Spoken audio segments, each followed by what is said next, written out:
ഈ ഒരു വീഡിയോ ഒരു സ്പെഷ്യൽ വീഡിയോ ആണ്. ഞാൻ നിങ്ങളുടെ അടുത്ത് റൈഡ് പ്ലാൻ പറഞ്ഞുതരാം. ചൂടും സഹിക്കാൻ പറ്റുന്നില്ലേ, അയ്യോ. ഇപ്പോൾ വാരണാസിയുടെ ഏതോ ഒരു ഭാഗത്ത് എത്തിയിട്ടുണ്ട്. ഞാനിപ്പം ആഗ്രയിലേക്ക് പോയിക്കൊണ്ടിരിക്കുകയാണ്. ഇത് നേരെ ചണ്ഡീഗഡ് പിടിക്കണം.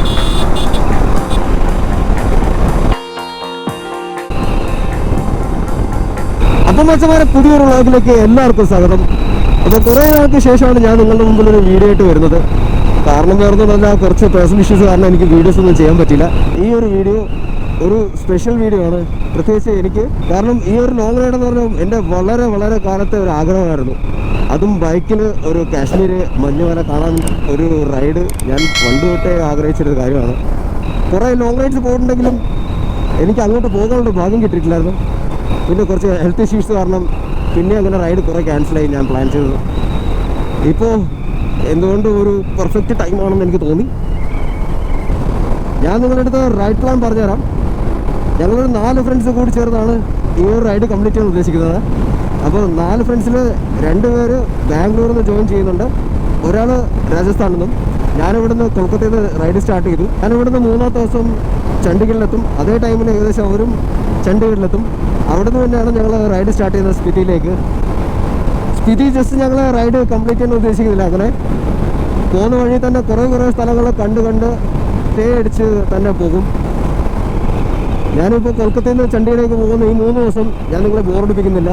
3 ദിവസത്തെ എല്ലാ ട്രിപ്പും ഞാൻ ഈ ഒറ്റ വീഡിയോയിലേക്ക് കാണിച്ചു തരാം. അപ്പോൾ വീഡിയോ അവസാനം വരെ കാണുക എല്ലാവരും.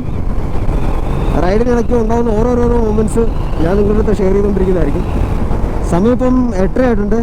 ഞാനിപ്പം ജംഷഡ്പൂർ സിറ്റിയിൽ നിന്ന് ഇപ്പം റാഞ്ചിയിലേക്ക് പോകുന്ന റോഡിലാണുള്ളത്. അത്യാവശ്യം നന്നായിട്ട് ക്ലൗഡ്സ് ഒക്കെ കയറി ഇപ്പോൾ ഉണ്ടായിരുന്നു വരുന്ന വഴി മൊത്തം.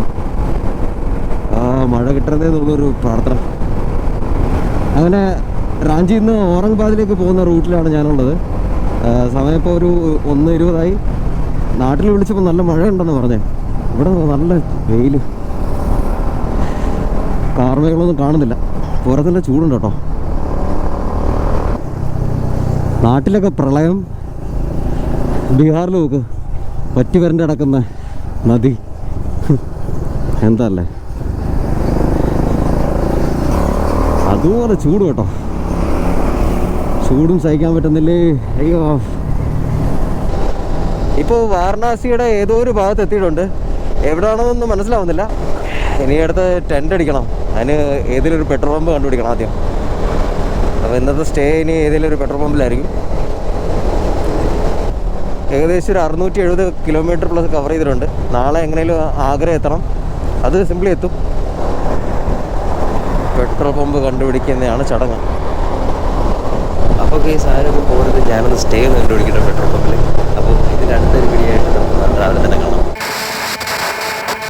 ഇതേ അങ്ങനെ ഇപ്പം ബ്രേക്ക്ഫാസ്റ്റ് ഒക്കെ കഴിച്ച് നേരെ കാൺപൂരിലേക്ക് പോയിക്കൊണ്ടിരിക്കുകയാണ്. ഇവിടുന്ന് എൻ്റെ ഡെസ്റ്റിനേഷൻ എന്ന് പറഞ്ഞത് ആഗ്രയാണ്. ആഗ്രയിൽ എൻ്റെ ഒരു ഫ്രണ്ടുണ്ട്. അപ്പോൾ ഫ്രണ്ട് അവൻ്റെ വീട്ടിലേക്ക് വിളിച്ചിട്ടുണ്ട്. നേരെ ഇപ്പം അങ്ങോട്ട് പോകണം. ഇന്നലെ അങ്ങനെ ഒടുക്കത്തെ ചൂടായിരുന്നു. ടെൻറ്റിനകത്ത് ഇറങ്ങാൻ പറഞ്ഞാൽ കുറച്ച് കഷ്ടപ്പെട്ടു. ഉറക്കം കിട്ടിയില്ലെന്ന് തന്നെ പറയാം. അവരെന്തായാലും ഒരു 3-4 മണിയാകുമ്പോഴത്തേക്ക് എത്തുമായിരിക്കും. അവിടെ എത്തിയിട്ടൊന്ന് ഉറങ്ങാം. അതാണ് ഇന്നത്തെ പരിപാടി. പിന്നെ ചൂടിന് ഇപ്പോഴും വലിയ കുറവൊന്നുമില്ല. ഉത്തർപ്രദേശിലാണ് ഞാനിപ്പോൾ.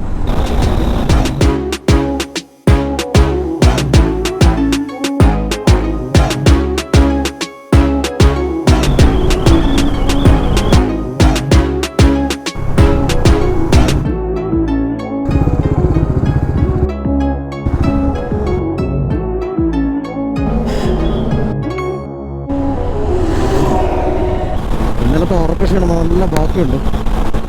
വരുന്ന വഴി ചൂട് കൊണ്ട് മരിച്ചു. ഇവിടെ ഇപ്പം ക്ലൈമറ്റ് ഇപ്പോൾ ഓക്കെയാണ്. മഴ ഉള്ളതുകൊണ്ടാണെന്ന് തോന്നുന്നു. ഞാനിപ്പം ആഗ്രയിലേക്ക് പോയിക്കൊണ്ടിരിക്കുകയാണ്. ഞാനിപ്പോൾ എൻ്റെ ഫ്രണ്ടിനെ വിളിച്ചിട്ടുണ്ടായിരുന്നു. അപ്പം അവൻ പറയുന്നു നല്ല മഴ ഉണ്ടെന്ന് അവിടെ. പക്ഷേ ഇതുവരെ എനിക്ക് കിട്ടിയിട്ടില്ല. ഈ ഒരു അന്തരീക്ഷം കാണുമ്പോൾ എനിക്ക് തോന്നുന്നു അവിടെ ചെല്ലുമ്പോഴത്തേക്ക് ചിലപ്പോൾ കിട്ടുമൊക്കെ ചാൻസ് ഉണ്ടെന്ന്.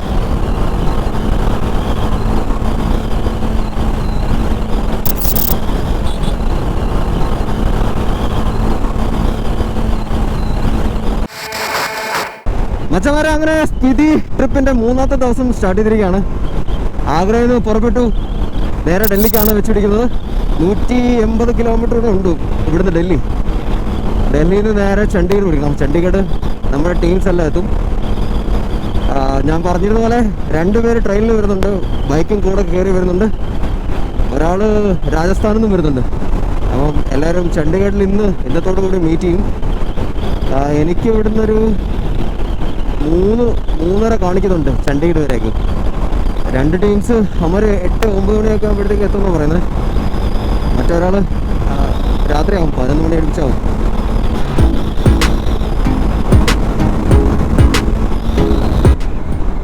അങ്ങനെ ഡൽഹി എടുക്കാറായപ്പോഴത്തേക്ക് കണ്ടില്ലേ, ഫുള്ള് ട്രാഫിക് കൂടി.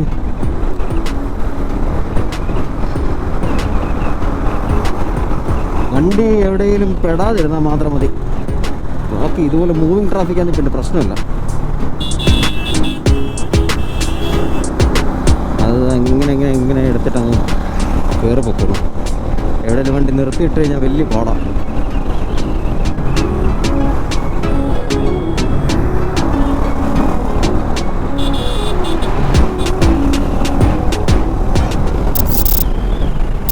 എൻ്റെ കൂടെ റൈഡിന് വരാതിരിക്കുന്ന 2 പേര് ഇപ്പോൾ ഡൽഹിയിൽ നിന്ന് തിരിച്ചിട്ടുണ്ട്. നിതീഷും റമീസും. അവിടെ നിന്ന് തിരിച്ചിട്ട് ഇപ്പം 1.5 മണിക്കൂറായി. അരമണിക്കൂർ കഴിയുമ്പോഴത്തേക്ക് ഫുഡ് കഴിക്കാൻ നിർത്തണം. രാവിലത്തെ ബ്രേക്ക്ഫാസ്റ്റ് കഴിച്ചപ്പോൾ കുറച്ച് ലേറ്റായി, 10-11 മണിയായി. ഡൽഹിയിലുള്ള ട്രാഫിക് കാരണം കഴിക്കാനുള്ള സ്ഥലവും നോക്കി ട്രാഫിക്കിൽ വിട്ട് അവസാനം എങ്ങനെയോ കറങ്ങി തിരിഞ്ഞ് കേരള ഹോട്ടലിന് മുമ്പിലെത്തിയിട്ട് ഞാൻ റെസ്റ്റോറൻറ്റ് തപ്പി കേരള ഹോട്ടൽ കിട്ടി.